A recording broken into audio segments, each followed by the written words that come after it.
और इस सब के बीच आप जानते हैं कल ही तो दूसरे दौर के लिए मतदान होना है। 88 सीटों पर वोट डाले जाएंगे। आगे के दौर के लिए प्रचार का जोर आज भी देखने के लिए मिलेगा। हर पार्टी के बड़े नेता मैदान में उतरे हुए हैं। एबीपी न्यूज पर लगातार आपको हम चुनाव की हर खबर, हर तस्वीर दिखा रहे हैं। चुनाव के मैदान से इस वक्त की एक बहुत बड़ी खबर जो मैं आपको बताने जा रही हूं, सूत्रों के हवाले से खबर ये आ रही है। राहुल गांधी अमेठी से, प्रियंका गांधी रायबरेली से चुनाव लड़ सकते हैं।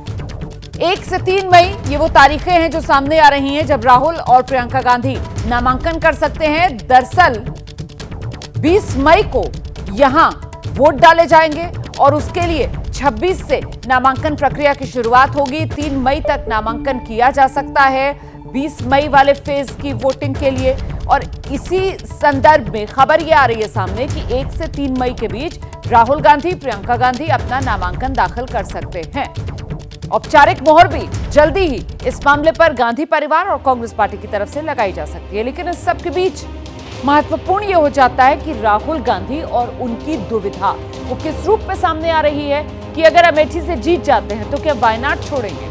वायनाड चुनाव के बाद अमेठी से पर्चा भरेंगे राहुल गांधी। कल मतलब 26 अप्रैल सेकेंड फेज में केरल की वायनाड समेत सभी जो 20 की 20 सीटें हैं उन पर वोटिंग होनी है। और वायनाड छूटेगा तो दक्षिण का समीकरण बिगड़ेगा क्या कांग्रेस का, क्योंकि अभी तक राहुल गांधी की नुमाइंदगी दक्षिण वायनाड से कहीं ना कहीं चुनावी राजनीति में दक्षिण में कांग्रेस को एक बढ़त दिलाती हुई नजर आ रही थी। ऐसे में यही कांग्रेस और राहुल गांधी की एक दुविधा भी है जो आने वाले वक्त में और बड़ी होगी। इस सब के बीच अमेठी से राहुल गांधी की उम्मीदवारी की खबर पर बीजेपी की भी प्रतिक्रिया सामने आ गई है। मोदी सरकार में मंत्री हैं गिरिराज सिंह, कह रहे हैं राहुल गांधी खुद डरकर केरल भाग गए थे, वो ना इधर के हैं ना उधर के।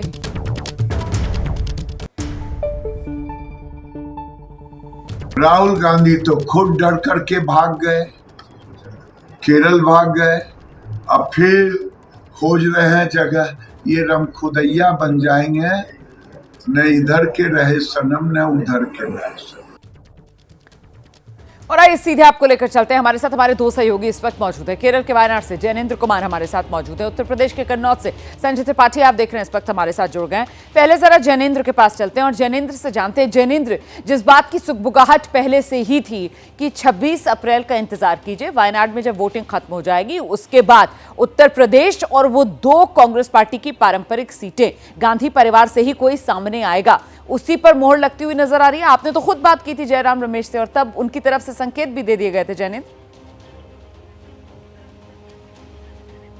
बिल्कुल, काफी समय से कांग्रेस पार्टी के उच्च सूत्रों की तरफ से संकेत दिए जा रहे थे और पार्टी के वरिष्ठ नेता, चाहे वो उत्तर प्रदेश के प्रभारी हों या हमने जयराम रमेश से बात की थी, सब लोग कह रहे थे कि पार्टी चाहती है कि अमेठी से राहुल गांधी और रायबरेली से प्रियंका गांधी चुनाव लड़ें। और सूत्रों से हमें ये जानकारी मिली है कि बिल्कुल आपने ठीक कहा, 26 तारीख का इंतजार किया जा रहा था, यानी कि वायनाड में वोटिंग का इंतजार किया जा रहा है। कल वायनाड में वोटिंग होगी दूसरे चरण के जो सीटें हैं उसके अंतर्गत, और इसके बाद अमेठी और रायबरेली सीटों पर कांग्रेस उम्मीदवार का ऐलान कर दिया जाएगा। रोमाना 17 सीटों पर कांग्रेस उत्तर प्रदेश में लड़ रही है, उनमें से 15 सीटों पर उम्मीदवारों का ऐलान हो चुका है। सिर्फ यही 2 सीटें हैं जिन पर ऐलान नहीं हुआ है और इसको लेकर के वायनाड की वोटिंग के बाद अगले 2 से 3 दिनों में हमें जानकारी मिली है कि गांधी परिवार, कांग्रेस लीडरशिप जो है इस पर फैसला ले लेगी औपचारिक, और इसका ऐलान कर दिया जाएगा। अमेठी से राहुल गांधी एक बार फिर चुनावी मैदान में उतरेंगे, वायनाड से वो मौजूदा सांसद हैं, और इसके अलावा रायबरेली से प्रियंका गांधी अपनी चुनावी पारी का आगाज करने जा रही हैं। 5वें फेज में अमेठी और रायबरेली में मतदान होना है रोमाना, तो 3 मई वहां पर नामांकन की आखिरी तारीख है। ऐसे में सूत्रों से जानकारी मिली है कि 1 तारीख को राहुल गांधी अमेठी से और 2 तारीख को प्रियंका गांधी रायबरेली से नामांकन दाखिल कर सकते हैं। ठीक, रहिए मेरे साथ, जरा संजय त्रिपाठी का रुख करते हैं। और ऐसे में संजय, गांधी परिवार की तरफ से राहुल और प्रियंका अमेठी और रायबरेली से जब नामांकन दाखिल करेंगे तो उसके जरिए संदेश कांग्रेस पार्टी और गांधी परिवार की तरफ से यही कि यूपी को लेकर हम क्लेम नहीं छोड़ रहे। उत्तर प्रदेश की राजनीति में आक्रामक अंदाज में कांग्रेस पार्टी 24 चुनाव में मैदान में लड़ते हुए दिखना चाहती है, कम से कम ये संदेश साफ जाएगा। निश्चित रूप से रोमाना, क्योंकि ये बात बड़ी आम है, हमेशा से कही जाती है कि दिल्ली की सत्ता का रास्ता यूपी से होकर गुजरता है। ऐसे में कोई भी जो बड़ा दल होगा, चाहे वो कांग्रेस पार्टी हो या भारतीय जनता पार्टी हो या अन्य बड़े दल हो, वो सब चाहेंगे कि उनकी उत्तर प्रदेश में जो प्रेजेंस है वो बनी रहे, जिससे कि नॉर्थ इंडिया में पूरा का पूरा जो प्रभाव है वो दिखता रहे। आपने देखा किस तरह से पिछले 2019 के चुनाव में राहुल गांधी अमेठी से भी लड़े थे और वायनाड से भी लड़े थे। अलग बात है कि अमेठी चुनाव हार गए, लेकिन इस बार उनका दावा है कि ना केवल राहुल गांधी बल्कि उनकी बहन प्रियंका गांधी भी रायबरेली से चुनाव में उतरेंगी। और ये नामांकन का जो आपने तिथि बताई, इसकी चर्चा पूरे उत्तर प्रदेश में है और इसको लेकर के लगातार बात हो रही है। और ये भी बड़ी सामान्य बात है कि अगर राहुल गांधी और प्रियंका गांधी यहाँ आते हैं तो निश्चित रूप से उत्तर प्रदेश कांग्रेस पार्टी जो रसातल में पहुंच चुकी है उसको एक नवजीवन मिलेगा। रोमाना, बिल्कुल, आप रहिए मेरे साथ संजय। जैनेंद्र, आपका बहुत शुक्रिया इस तमाम जानकारी के लिए।